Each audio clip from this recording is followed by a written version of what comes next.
Everyone, I just wanted to share with you today a presentation about a campaign that I just worked on for a nonprofit organization called ILNI.org, which is an organization that actually works with other nonprofits or events or whatever it is that is out there making a difference. Now, the whole purpose of the organization is to connect people and brands and organizations that actually want to make a difference. So the organization is about creating connections that actually change the world. So for our campaign that we decided to go on, we wanted to bring a little more awareness to the actual organization and what the organization does. And we decided to focus on speaking to young, informed, um, very accomplished or people, so young people between the ages of 25 to 37 who are out in the world doing things that actually make a difference at work and who are in a position where they actually do have influence.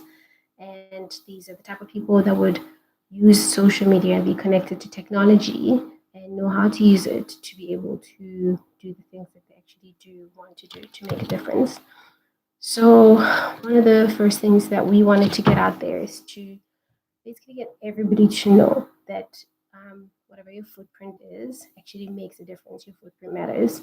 And we wanted to show how the brand or the organization actually makes connections that change the world.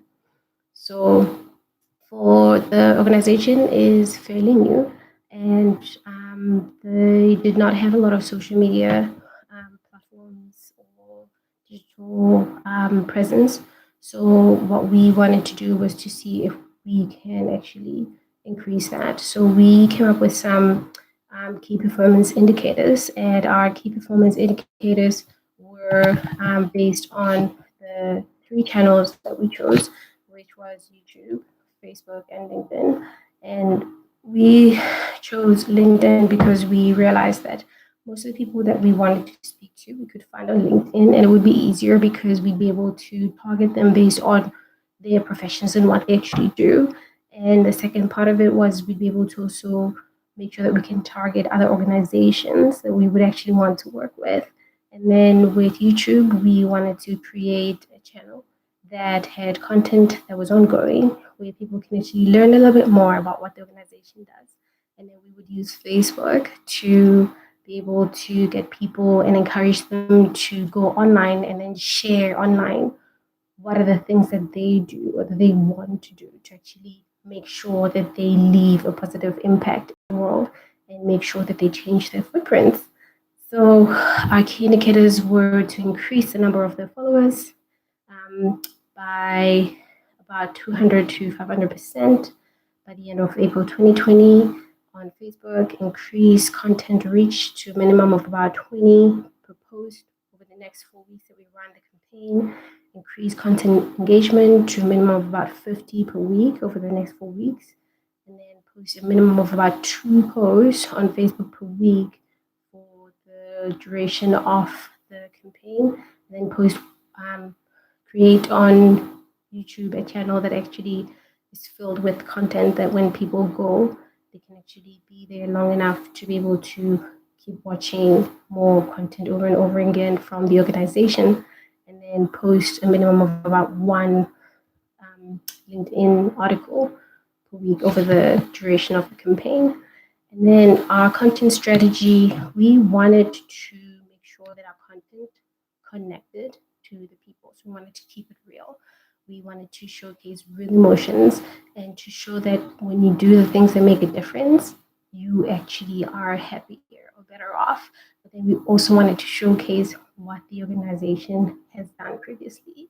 And we chose to do that by focusing on the beneficiaries that the organization works and has worked with in the past, and showing what those organizations actually do and how they change the world and leave a positive footprint in the world. So we decided to put full interviews with the actual organization or with the heads and directors of the organizations that were beneficiaries from INME. And then we wanted to, on Facebook, put promo teaser videos to say, hey, this is what's happening, go watch it here, and then get people to share. And then we'd put articles on Facebook from those organizations on Facebook with call to actions. And our call to action was basically at the end of the day, share how we can create a connection that actually changes the world. So we looked at three three different we looked at three different organizations or beneficiaries that we would focus on. There was the Zoro Koza Foundation, which is a foundation that focuses on creating self-reliance, working with entrepreneurs, young people, older people, teaching skills on how to be better employed, etc. And the Butumelo Reno Foundation, which is a renal foundation for people who have renal issues due to their HIV status. And then Yoga for Tembisa, which is a awesome foundation that actually goes out into townships and teaches young people how to control their minds and be in control of their situations through meditation and yoga. And then the National Youth Development Agency, which is basically actually a sponsor that sponsors beneficiaries to help them to accomplish their goals. And then we wanted to showcase we wanted to speak to the directors showcasing their journey, and the mission of the organization. And then our content calendar basically was that we were going to choose 2 days a week to post. And it was going to be on Thursdays, and on Tuesdays, we would post on LinkedIn and Facebook on Tuesdays. And then we'd post on YouTube the long videos the Thursday before we posted on LinkedIn and on Facebook. And then when we ran the campaign, even though this time around we were testing things around, we actually realized and saw that most of the content that had real traction was the content on Facebook, as it created more interactions from people and led people to the longer videos on the YouTube page.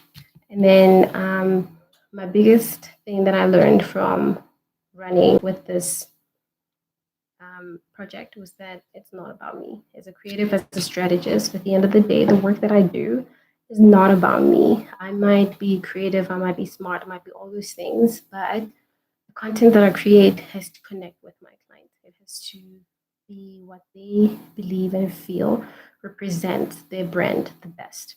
And that I need to stop and listen and hear what they have to say.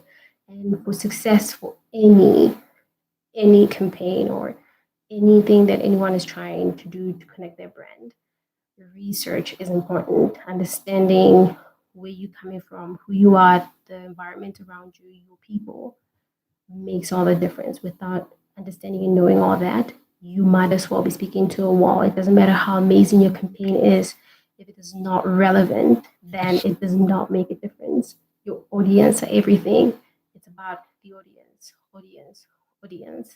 You need to know where the people are. You need to know what they want to hear. You need to know what makes them tick. You need to know when to speak to them, because otherwise it just all falls to deaf ears and there is absolutely no point. And then in working with the client, I realized that it's actually really important to walk the journey with the client. Sometimes we would be sitting behind the scenes trying to get things done and pushing on our end.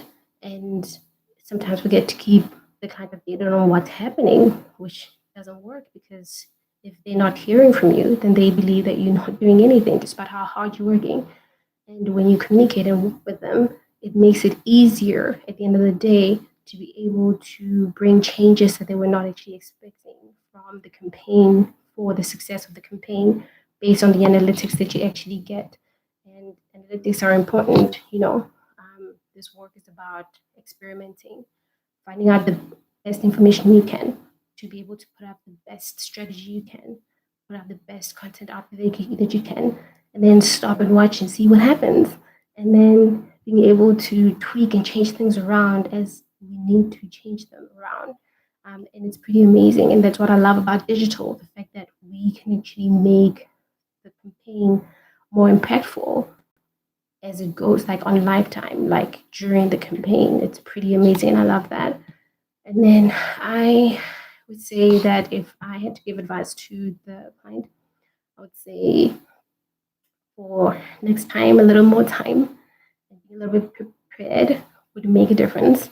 Being able to plan and do more research and come up with the best strategy, and then having the time to be able to get the best content together for the campaign, and then being able to roll it out properly over time while we're actually looking at it and seeing what works and tweaking it and changing it would make all the difference. And with that also comes a budget, like having a budget to be able to create good content and having a budget to be able to boost posts and boost ads, be able to do that kind of stuff. It doesn't need to be a lot of money, but the little bit that you put into your digital strategy goes a long way in the long run.